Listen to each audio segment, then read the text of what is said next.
Assalamualaikum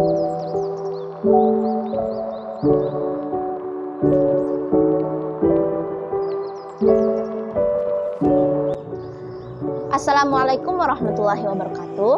Halo, perkenalkan, saya Nur Rasya, perwakilan dari kelompok 2. Nah, di video ini saya akan menjelaskan mengenai materi tentang pembelahan sel secara meiosis. Nah, jadi proses pewarisan sifat dari sel induk kepada sel anaknya tidak terlepas dari dua macam pembelahan, yaitu pembelahan sel secara mitosis dan pembelahan sel secara meiosis. Nah, khusus di video ini saya akan menjelaskan materi mengenai pembelahan sel secara meiosis. Apa sih itu pembelahan sel secara meiosis? Bagaimana tahap-tahapnya?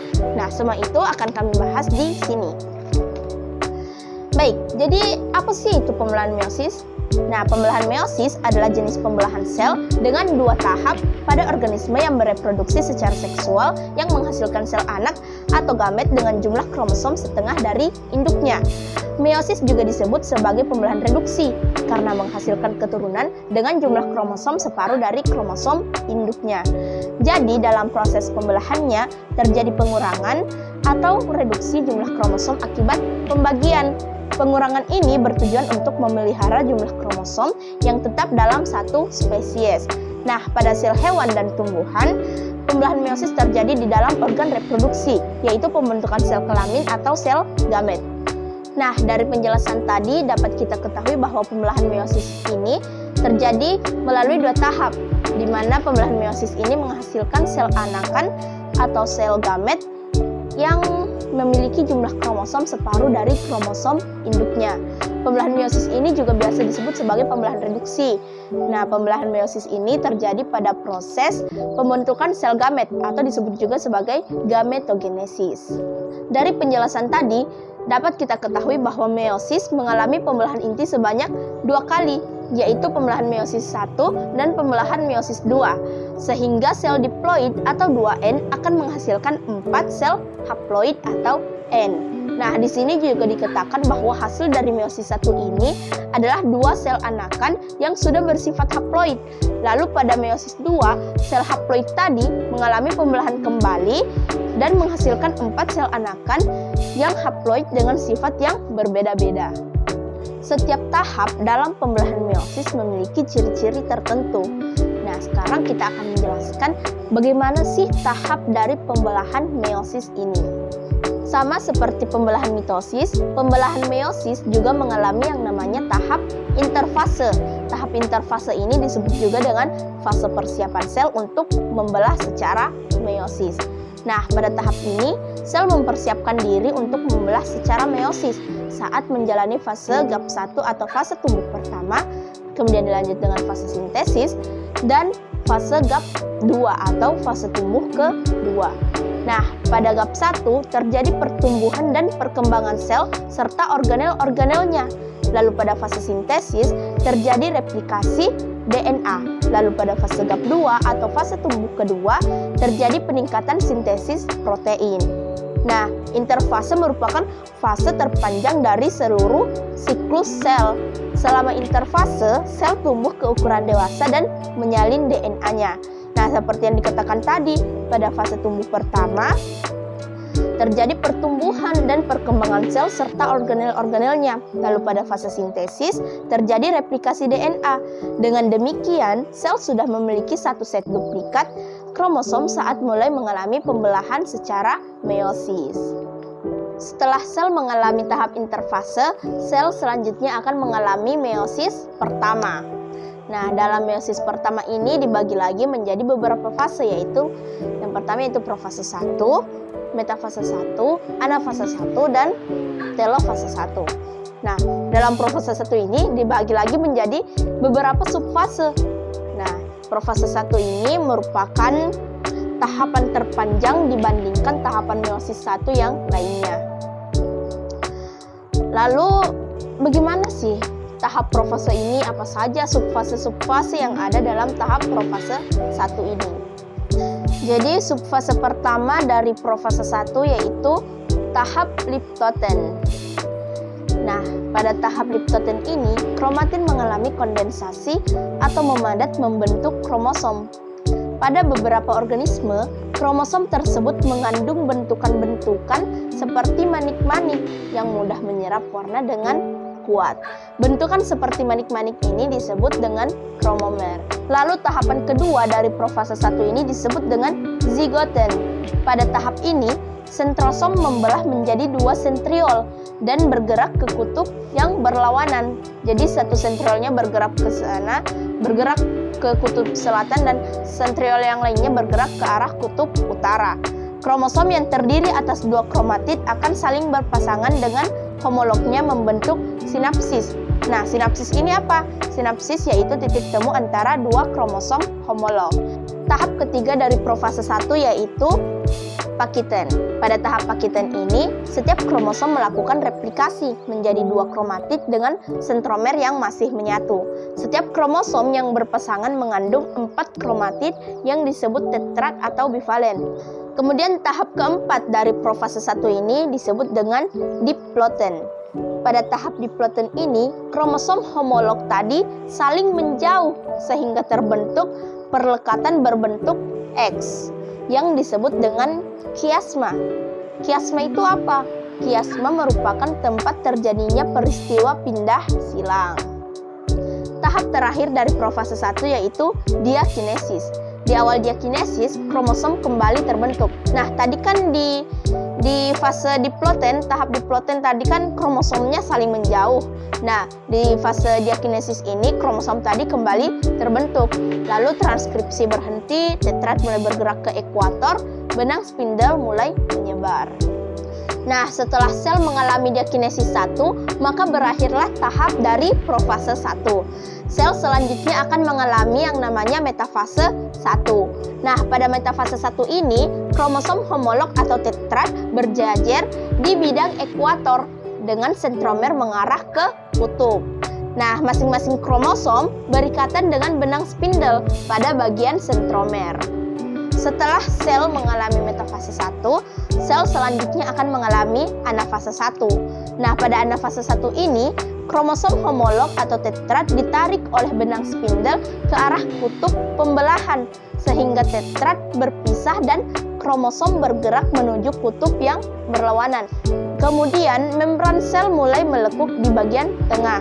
Lalu tujuan anafase 1 ini yaitu membagi isi kromosom diploid menjadi haploid. Setelah sel mengalami anafase 1, selanjutnya sel akan mengalami telofase 1. Pada telofase 1, kromosom telah bergerak menuju kutub masing-masing. Setiap kutub memiliki kromosom haploid dengan 2 kromatid. Lalu nukleolus mulai terbentuk dan dalam satu sel terbentuk 2 inti yang lengkap. Kemudian terjadi sitokinesis, yaitu pembelahan sitoplasma menjadi 2 bagian, sehingga terbentuk 2 sel anakan dengan kromosom yang sudah haploid. Lalu setelah telofase 1, pada beberapa organisme kromosom terurai dan membentuk membran inti. Setelah sel mengalami telofase 1, maka berakhirlah fase meiosis 1. Sel selanjutnya akan mengalami meiosis 2. Wah, memang panjang ya. Nah, pada meiosis 2 ini terjadi pembagian kromatid tunggal dari setiap kromosom haploid kepada sel anakan. Dan tahapan-tahapannya sama seperti tadi, dimulai dengan profase 2, metafase 2, anafase 2, dan telofase 2. Berbeda dengan meiosis 1, di mana tahap profase merupakan tahapan terpanjang dari semua pembelahan sel.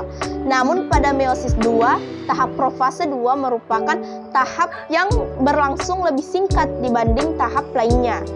Nah, tadi kan di meiosis 1 tahap profasenya yang lebih panjang, di mana tahap profase 1 ini terbagi lagi menjadi 5 subfase. Nah, berbeda dengan di meiosis 2, di mana profase 2 ini hanya berlangsung lebih singkat. Nah, pada profase 2, membran nukleus dan nukleolus mulai menghilang kembali. Kemudian sentrosom membelah dan sepasang sentriol memisah menuju kutub-kutub yang berlawanan. Dan di antar keduanya muncul benang spindel yang memancar dari kedua sentriol. Setelah tahap profase 2, sel kemudian akan mengalami tahap metafase 2. Nah, pada tahap metafase 2 ini, setiap kromosom haploid yang berisi 2 kromatid akan berjejer di bidang ekuator. Kemudian terbentuk benang-benang spindle. Salah satu ujungnya melekat pada sentromer, khususnya di bagian kinetokor, dan ujung lainnya membentang menuju kutub pembelahan yang berlawanan. Selanjutnya, sel akan mengalami anafase 2. Pada anafase 2, benang spindle menarik kromatid menuju kutub pembelahan yang berlawanan. Kemudian kedua kromatid bergerak menuju kutub yang berbeda. Dan pada akhir anafase, membran sel mulai melekuk. Selanjutnya yaitu telofase 2. Nah, pada telofase 2, kromatid di kutub berubah menjadi benang-benang kromatin. Kemudian membran nukleus dan inti haploid terbentuk. Kemudian kromosom menipis dan memanjang menjadi benang-benang kromatin. Selanjutnya terjadi sitokinesis sehingga terbentuk sel anakan haploid. Sama seperti pada meiosis 1 tadi, pada tahap telofase 1 terjadi sitokinesis. Nah, pada tahap telofase 2 juga terjadi sitokinesis sehingga terbentuk 4 sel anakan yang bersifat haploid. Oke. Akhirnya selesai juga penjelasan tentang tahap meiosis ini. Cukup panjang, sangat panjang. Nah, dari penjelasan yang cukup panjang tadi, kita dapat menarik kesimpulan bahwa pembelahan meiosis adalah jenis pembelahan sel yang menghasilkan sel anakan dengan jumlah kromosom setengah dari jumlah kromosom sel induknya. Dalam pembelahan meiosis, satu sel diploid atau 2N akan menghasilkan 4 sel haploid atau N. Nah, pembelahan meiosis terjadi pada proses pembentukan sel gamet. Jadi pembelahan meiosis ini biasanya terjadi pada proses pembentukan sel kelamin. Jadi dia berada di sel-sel kelamin. Lalu pembelahan meiosis terdiri atas 3 fase dengan 2 fase inti atau tahap inti, yaitu tahap interfase, tahap meiosis 1 dan tahap meiosis 2 sebagai fase inti dari pembelahan meiosis. Nah, pada meiosis 1 terdiri atas profase 1, metafase 1, anafase 1, serta telofase 1 dan sitokinesis. Nah, pada tahap meiosis 1 ini, di mana profase 1 terbagi lagi menjadi beberapa subfase, yaitu ada 5 subfase dalam profase 1 ini. Dan pada tahap telofase 1, di sana akan terjadi yang namanya sitokinesis atau pembelahan sitoplasma yang menjadi 2 sel anakan dengan jumlah kromosom yang haploid. Lalu pada meiosis 2 juga terdiri dari profase 2, metafase 2, anafase 2, serta telofase 2 dan sitokinesis. Berbeda dengan meiosis 1 di mana profase 1 di sini lebih panjang prosesnya, namun pada meiosis 2, profase 2 di sini dia lebih singkat. Dia berlangsung lebih singkat dari pembelahan meiosis 2 lainnya. Lalu ya seperti pada meiosis 1 di mana pada tahap telofase 1 terjadi sitokinesis, pada tahap telofase 2 pada meiosis 2 juga terjadi sitokinesis, di mana sitokinesis ini terbentuk di mana dari hasil sitokinesis ini terbentuk 4 sel anakan yang bersifat haploid.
Thank